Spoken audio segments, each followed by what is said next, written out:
Class 10th के सभी विद्यार्थियों, आज हम हिंदी का देख लीजिए विषय हिंदी और हाई स्कूल एग्जामिनेशन जो आपकी मुख्य परीक्षा होगी, मेन एग्जामिनेशन वार्षिक परीक्षा, उसके लिए 2025 के लिए अपन सेट ए यहाँ पर सोल्व करेंगे।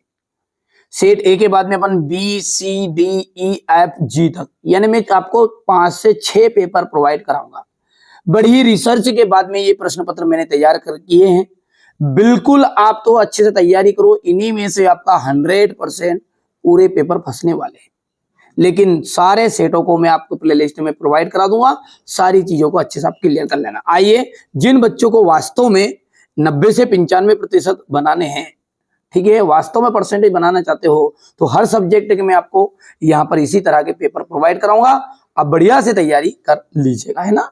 चलिए तो शुरू करते हैं। नवाब साहब ने खीरे की पाखों का क्या किया? तो जब आपने चैप्टर पढ़ा होगा तो उसमें देखा होगा नवाब साहब ने खीरों की पाखों को क्या किया था? खिड़की से बाहर फेंक दिया। ठीक है भैया। और लेखक जब रेलगाड़ी की यात्रा कर रहा था तो उन्होंने उस घटना में देखा कि उन्होंने क्या किया, उस पर मसाला वसाला सब लगाया खीरों पर, और बाद में खाया भी नहीं, और उसका वैसे ही मतलब जैसे स्वाद लेते ना, तो उसे स्वाद ले लिया, बस फेंक दिया फिर के सब।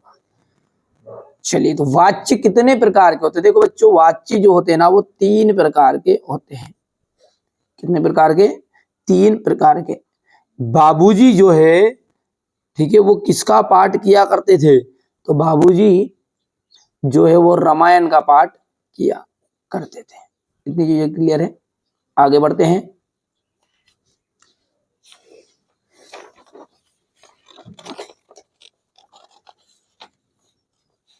जहां से देख सकते हैं आगे, प्रगतिवाद के कवि माने जाते हैं। प्रगतिवाद के जो कवि है वो रामधारी सिंह दिनकर को माना गया है। विनय पत्रिका के कवि कौन है? तो विनय पत्रिका के कवि है तुलसीदास। तुलसीदास जी ने विनय पत्रिका, दोहावली, गीतावली, ठीक है, रामचरितमानस, हनुमान अष्टांग, ये सारी चीजें रचनाएं की। तो यहाँ पर विनय पत्रिका है, तो ये इनके कवि बन जाएंगे आपके तुलसीदास। वीर रस का स्थायी भाव क्या होता है? देखिए, वीर रस का स्थायी भाव होता है उत्साह। ये किसका है? वीर का है। ठीक है। ये भय जो है भयानक रस का है, और रौद्र रस का क्या है? क्रोध है। और आपका श्रृंगार रस जो है उसका क्या जाएगा बेटा? ये स्थायी भाव होते हैं ना 10, इनमें से एक तो 100% पूछता है ना। चलिए, इतनी चीजें क्लियर है। आगे बढ़ते हैं। अब देखते हैं रिक्त स्थान। कृतवाच्य में जो क्रिया है वो कर्ता के अनुसार बदलती है रहती है, या कर्ता के अनुसार होती। तो यहाँ पर आज आपका जाएगा कर्ता। भोलानाथ का जो असली नाम था वो क्या था? तारकेश्वर नाथ।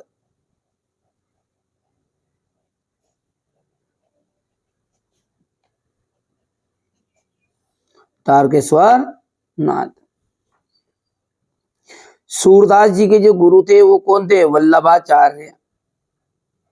याद करके जाना बेटा, है ना, बहुत ही ज्यादा इंपॉर्टेंट है, और आने वाले प्रश्न ही मैंने पूरे सिलेक्टेड इस पेपर में ऐड किए। वल्लभाचार्य। सरोठा छंद में कितने चरण होते हैं? तो सरोठा चरण में 4, सरोठा जो छंद है उसमें 4 चरण होते हैं। ठीक है। श्रृंगार रस का स्थायी भाव, अभी मैंने यहाँ पर ऊपर देखो बताया था, इसमें ऑप्शन में था ये रति है। नेताजी की जो मूर्ति है वो किसकी बनवाई गई थी? तो संगमरमर की बनवाई गई थी। तो यहाँ पर अपन लिख देते हैं संगमरमर।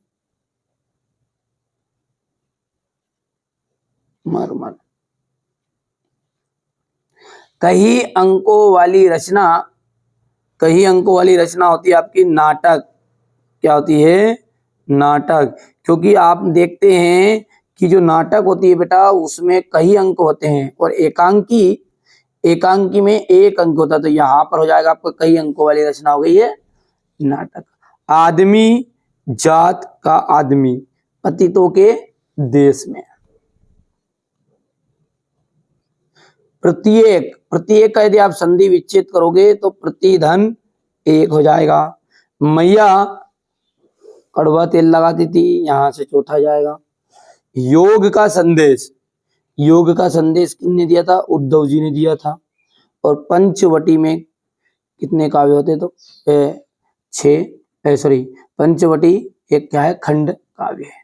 ठीक है, पंचवटी क्या है? खंड काव्य। और रामचरितमानस महाकाव्य। इतनी चीजें क्लियर है। आगे बढ़ते हैं और अगला देखते हैं, एक वाक्य में उत्तर। यहां से देख सकते हैं, बढ़िया से आप तो ध्यान से समझो है ना बेटा। शब्द शक्ति कितने प्रकार की होती है? शब्द शक्ति जो होती है ना, वो 3 प्रकार की होती है। कितने प्रकार की? 3 प्रकार की होती है।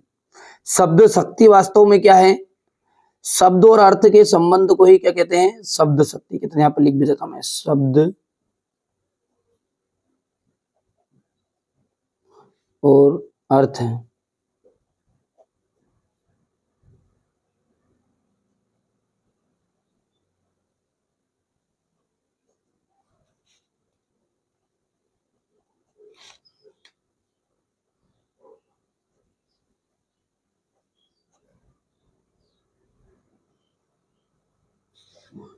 शब्द शक्ति कहते हैं।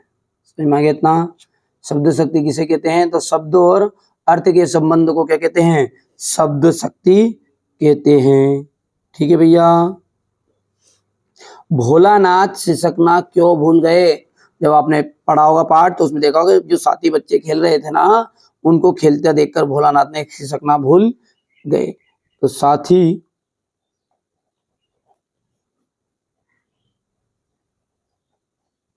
बच्चों को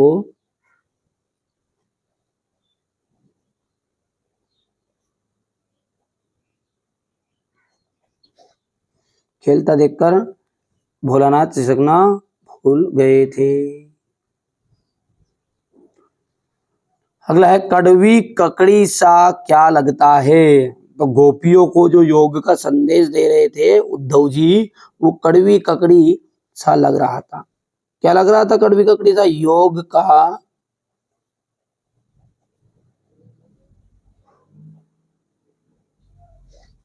संदेश। वात्सल्य के अलावा रसों की कितनी संख्या मानी गई है? तो वात्सल्य के अलावा रसों की संख्या होगी 9। हिंदी की सर्वाधिक लोकप्रिय विधा कौन सी है? तो लोकप्रिय विधा है कहानी। ठीक है भैया, क्या जाएगा? कहानी। इतनी चीजें क्लियर है। अब अगला देखिए, संधि कितने प्रकार की होती है? तो 3 प्रकार की होती है। क्या सत्य सत्य है? तो बिल्कुल राइट बात है। मैया ने हल्दी पीसकर भोलानाथ के घावों पर थोपी थी। ये भी बिल्कुल आपने देखा होगा।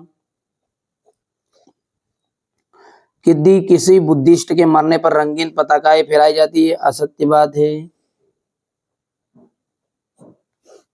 ठीक है। इसके बाद में आपका है, गोपियों ने उद्धव के संदेश को स्वीकार कर लिया था। तो गोपियों ने उद्धव के संदेश को स्वीकार कर लिया था यार, वो तो गुस्सा हो रही थी उससे। तो ये बात भी असत्य है। कामयानी, कामयानी जो है, ठीक है, कामयानी आधुनिक काल का श्रेष्ठ महाकाव्य है। तो बिल्कुल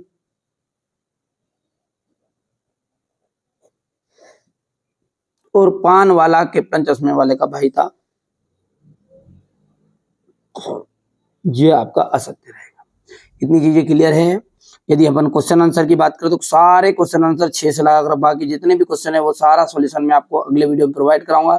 हमारे बच्चों को अच्छे नंबर आए, अच्छी तरक्की करे, बस इस चैनल का उद्देश्य यही है। और कोई खास उद्देश्य नहीं है हमारा, यही विशेष उद्देश्य है कि हमारे बच्चों को अच्छे नंबर से कवर कर पाए। इसलिए मैंने बिल्कुल सेलेक्टेड क्वेश्चनों के द्वारा पेपर तैयार कराए हैं। ठीक है, 100% श्योर है मेरे द्वारा जो बताए गए पेपर यदि आप सोल्व करते हो, ठीक है, तो आप अच्छे नंबर कवर कर पाओगे। और मेरा जो टारगेट है वो है 95%। यदि जिस बच्चे को वास्तव में 95% बनाना है 90 से ऊपर, ठीक है, तो 90 से ऊपर बनाना है, 90 से ऊपर, तो उन बच्चों के लिए मैं जो 6-7 तरह के पेपर प्रोवाइड कराऊंगा, अच्छे से तैयारी करना है, सिलेबस को पढ़ना है। साथ में ये चीजें मैं सिलेबस भी पढ़ा रहा हूँ, साथ में बीच बीच में आपको ये पेपर, सैंपल पेपर के रूप में पेपर आपको प्रोवाइड कराऊंगा ताकि हमारे बच्चों को अच्छी तैयारी कर सके। ये क्वेश्चन नंबर 10 है, 11, 12, ये क्वेश्चन नंबर 13 है, 14, 15, 16 हो गया इतना, 17 आत्मकथा और जीवनी में अंतर, रेखा चित्र और संशय स्मरण में अंतर, सारी चीजों का सॉल्यूशन मिलेगा, आपको घबराना नहीं है, एक एक चीज।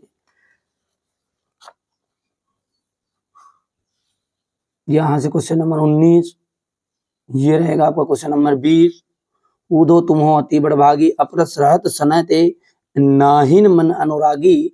ठीक है, तो आपने पढ़ी होगा, ऊधो तुम तो बड़े ही भाग्यवान हो। ठीक है, पढ़ा नहीं पढ़ा, आपने नहीं पढ़ा तो कोई दिक्कत नहीं है, मैं पढ़ाऊंगा आपको, कोई दिक्कत नहीं है। ये आपका नाथ संबुध अनुभंज निहारा हो या उनको एक दास तुम्हारा। इसके बाद में क्वेश्चन नंबर 21, ये हो गया 22, ये इतना। और यहाँ पर अपन बात करें तो ये अंत में आपका रहेगा क्वेश्चन नंबर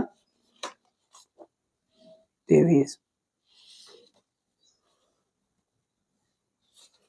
ठीक है भैयू, तो ये मैंने आपको हिंदी का सेट ए बताया है, जो कि ठीक है मेरे द्वारा जो कोचिंग में बच्चों को अच्छी अच्छी चीजें आईएमपी चीजें बताई जाती है, उनके द्वारा उन क्वेश्चनों को मिलाकर मैंने ये पेपर तैयार कराए हैं ताकि आप अच्छे से तैयार कर पाओ। इसके बाद में सेट बी भी देखेंगे, सी भी देखेंगे, डी भी देखेंगे, ई एफ, और इसके अतिरिक्त भी लगेगा तो और भी पेपर अपन देखेंगे। पर बेटा है ना, अच्छे से पढ़ना है तो मैं जितना बताऊं उतना कर लो, कम से कम 6 पेपर तो आपको करनी पड़ेगी, जब जाके आपकी 90% से ऊपर बनेगी। कोई एक पेपर से 90% नहीं बनती है।